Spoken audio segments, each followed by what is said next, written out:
Didik TV KPM. Okey, terima kasih Syafiqah. Pada tajuk mantik dalam tradisi ilmu Islam, kita akan membincangkan berkaitan dengan bentuk-bentuk soalan dan juga contoh-contoh soalan berserta dengan jawapannya. Contohnya soalan pertama, A. Apakah yang dimaksudkan dengan ilmu mantik? Peruntukan markah di sini iaitu 2. Jadi kita lihat, calon mesti memahami kehendak soalan, maksud ilmu mantik. Yang kedua, peruntukannya adalah 2 markah. Ini bermaksud jawapan calon mesti berdasarkan kehendak soalan dan berdasarkan kepada peruntukan markah. Dan jawapan calon itu hendaklah daripada segi istilah sahaja. Ini bermaksud calon tidak perlu mendatangkan iaitu pengertian ataupun maksud ilmu tauhid daripada segi bahasa. Sebab peruntukan markah adalah 2 sahaja. Katakanlah kalau soalan yang dikemukakan peruntukan markahnya adalah 4. Ini memberi makna calon mesti mendatangkan pengertian ilmu mantik dari segi bahasa dan juga daripada segi istilahnya. Jadi, tipnya kepada setiap calon mesti faham kehendak soalan. Yang kedua, lihat kepada peruntukan markahnya. Jadi, inilah jawapan kepada apakah yang dimasukkan dengan ilmu mantik yang diperuntukkan 2 markah. Calon kemudian menjawab ilmu mantik ialah ilmu yang menyusun pemikiran manusia dengan meletakkan peraturan yang boleh memelihara seseorang daripada tersalah dalam berfikirnya. Manakala katakan kalau jawapan yang dikemukakan ataupun peruntukan markah dikemukakan adalah 4, maka calon mesti menjawab daripada segi bahasa. Daripada segi bahasa, ilmu mantik ini asalnya daripada perkataan Yunani, iaitu logos, yang bermaksud kebenaran berfikir. Manakala mantik ini merupakan kalimah bahasa Arab yang berasal daripada perkataan nataqa, iaitu berkata dan berfikir. Itulah dia yang mesti dicalon menjawabnya nanti di dalam peperiksaan untuk bahasa dan juga istilahnya. Baik. Seterusnya kita lihat kepada soalan 1B. 1B ini peruntukan markahnya adalah banyak berbanding dengan peruntukan markah soalan A, iaitu 8. Soalannya huraikan 4 hujah ulama yang berpandangan bahawa hukum mempelajari mantik adalah harus. Peruntukan 8 markah.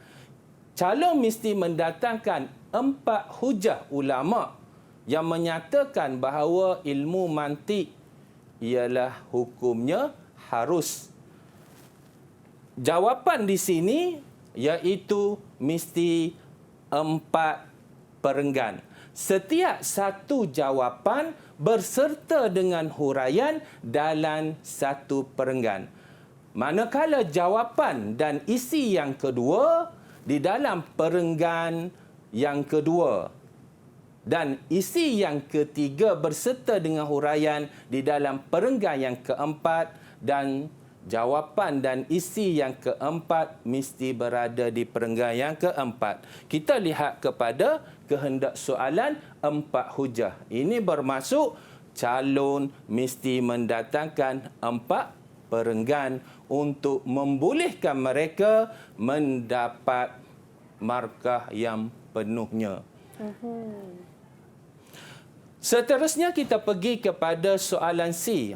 Soalan C merupakan soalan aras tinggi, kebat, kemahiran berfikir aras tinggi, iaitu dimulakan dengan bincangkan. Apabila soalan bincangkan dan peruntukan markah yang diberi adalah 10, maka calon mesti mendatangkan di dalam pemikiran dan juga langkah mereka, iaitu mesti ada perenggan rumusan ataupun perenggan kesimpulan.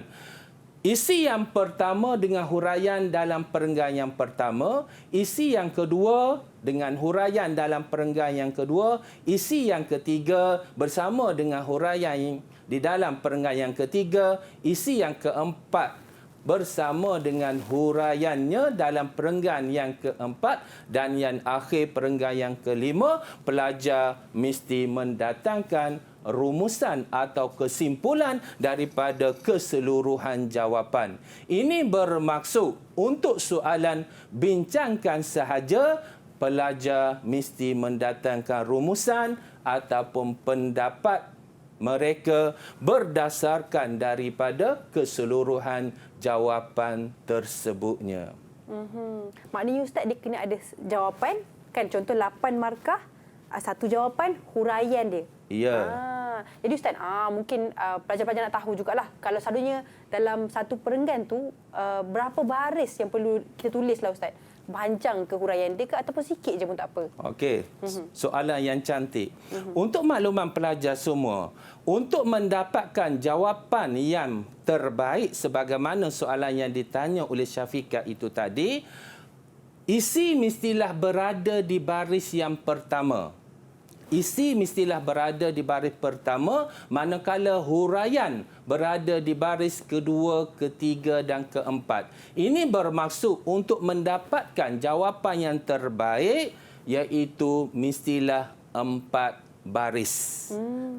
Isi yang pertama di baris teratas, manakala huraiannya baris yang kedua, ketiga dan keempat. Ini bermaksud 4 baris itu adalah yang terbaik sebenarnya untuk pelajar mendapat markah penuh. Baik. Ustaz, kiranya Ustaz, apa sebenarnya, kita pun belajar tentang ilmu mantik kan? Lagi-lagi Ustaz kan, pakar nak ilmu mantik ni Ustaz. Tapi sebenarnya apa kepentingan ilmu mantik ni Ustaz? Kepentingan ilmu mantik ini banyak.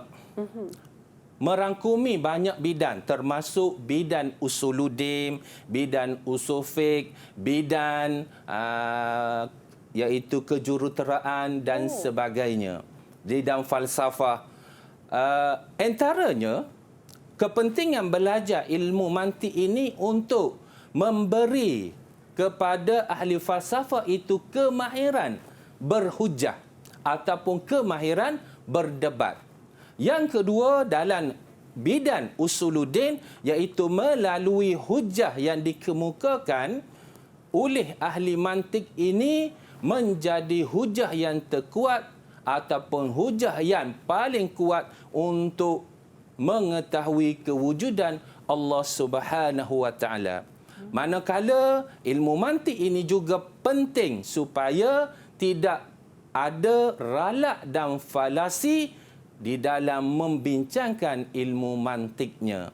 Dan yang terakhir, iaitu mereka yang belajar ilmu mantik dapat membezakan yang benar dan salah di dalam pemerhatian, uji kaji dan juga garis panduan kaedah yang telah ditetapkan oleh ahli mantiknya. Baik. Maksudnya itulah antara kepentingan ilmu mantik itu sendiri, bukan sahaja orang kata berdebat, tapi semuanya sebenarnya kejuruteraan dan juga bidang-bidang lain Ustaz. Ya. Jadi Ustaz, kalau kita lihat ilmu mantik, Ustaz cakap tadi Arab kan, ataupun logos tadi Ustaz.